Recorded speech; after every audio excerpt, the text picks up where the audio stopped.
I'm going to stay behind the table here so I can advance slides when I'm talking. Thank you everybody for coming out. I'm really happy to have the opportunity to share with you the information, the data I've collected about the water here in Benton Harbor. Come on. Thank you. So let's talk about drinking water. So this is just kind of general schematic about how our water systems work. Normally, most of our water contaminants can be removed at a water treatment plant. So we have a water treatment plant. We're usually monitoring for a lot of our different contaminants that can be in our source water. Lead is not typically in source water. We add lead to the water when water passes through infrastructure that contains lead. So we do sampling at the water treatment plant, we monitor our treatment processes, and we monitor some of those source water contaminants. We monitor other contaminants in our distribution systems in the pipes. We have disinfection byproducts and some bacteria monitoring that we do, but we don't monitor for lead in the water until we get to individual customer homes. Right. And that's because we have lead service lines in a lot of our communities. Yes. Lead is a potent, irreversible neurotoxin, which is why I'm not going to touch it. Come on. This is a lead pipe. This is a portion of a lead service line. This one was actually taken out in the city of Detroit. But we have many of these pipes that deliver all of the drinking water to an individual home. And when water passes through the lead pipe, it can pick up lead because water is the universal solvent.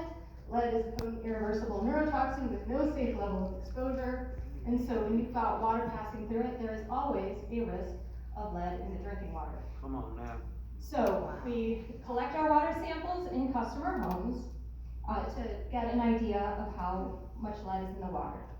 So Reverend Pinckney said earlier that we have a 15 part per billion action level for lead.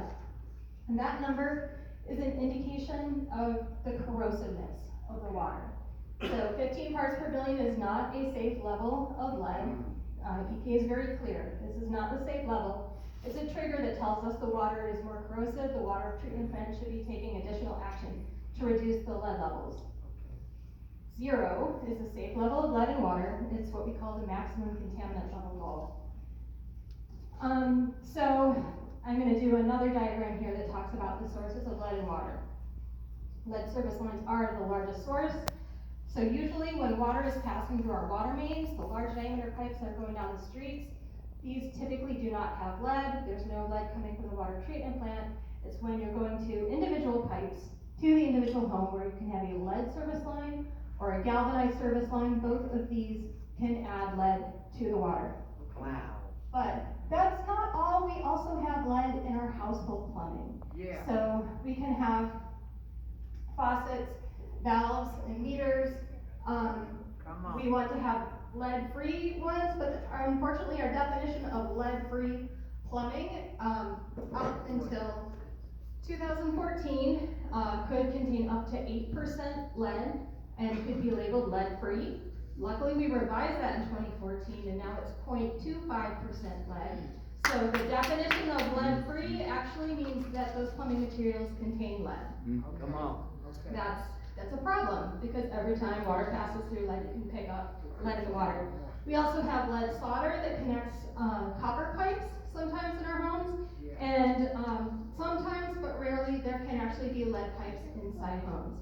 So lead service lines were banned in Michigan in 1988. They were no longer legal to install, but there were no requirements to remove them. Also, lead solder was banned at that time. But you can still buy lead solder for other applications, so sometimes it does continue to be used in water applications. So let's talk about the water data that we've been talking about a little bit. So if you imagine the pipes in your home, you have the water coming out of your tap. We like to measure that water as it moves through the plumbing. So you can imagine these 1 liter sample bottles lined up. You can line them up on